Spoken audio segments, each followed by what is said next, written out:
Hello, church. Hoping everyone is staying encouraged. I want to continue our talk on 1 Samuel chapter 30, verse 6, where it says, David strengthened himself in the Lord his God. Now, we've been talking about 4 ways in which you can encourage yourself in God. The first thing we talked about was encouraging yourself through understanding the silent, sovereign hand of God.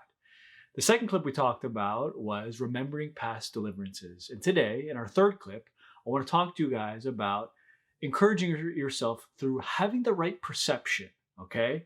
Encouraging yourself through having the right perception. And I want to read to you guys a psalm by David in Psalm chapter 34. I want to read to you verses 1 to 3. If you have your Bibles, you can turn to Psalm chapter 34. We're going to read verses 1 to 3. I'll be reading out of the ESV translation. Verse 1 says, I will bless the Lord at all times. His praise shall continually be in my mouth.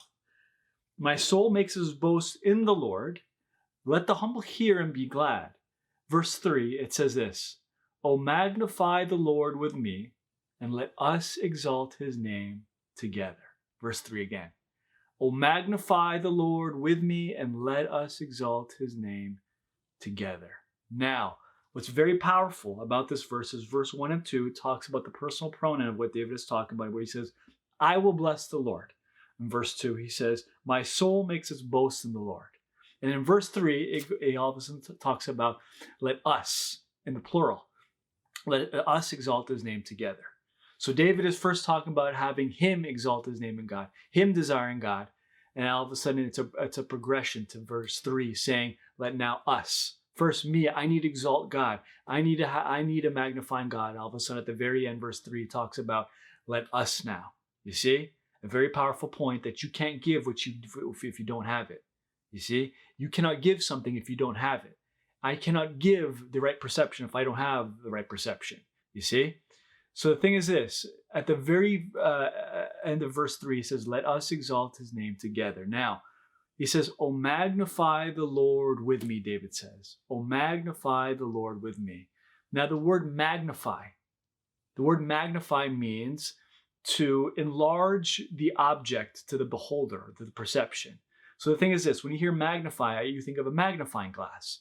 Now, if I were to get a magnifying glass and I were to put it in front of, let's say, a caterpillar, the caterpillar as the object, it remains the same size, but the perception of the caterpillar is bigger because of what the magnifying glass does. You see?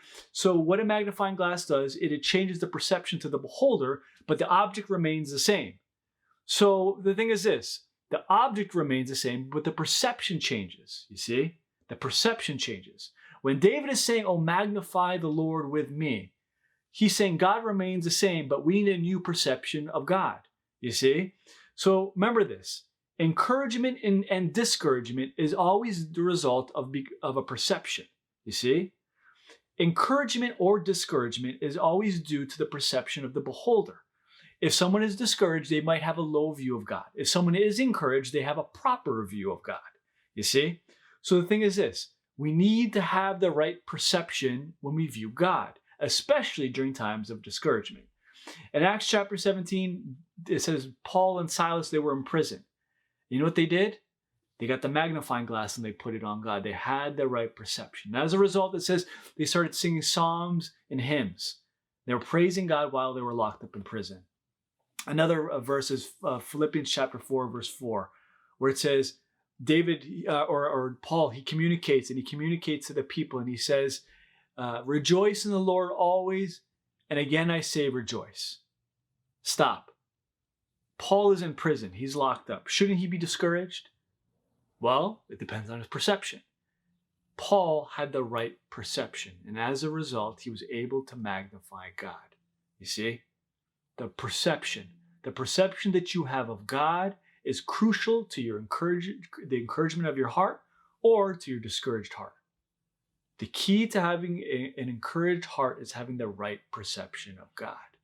Oh, magnify the Lord with me, David says. And that's the way he can get through it.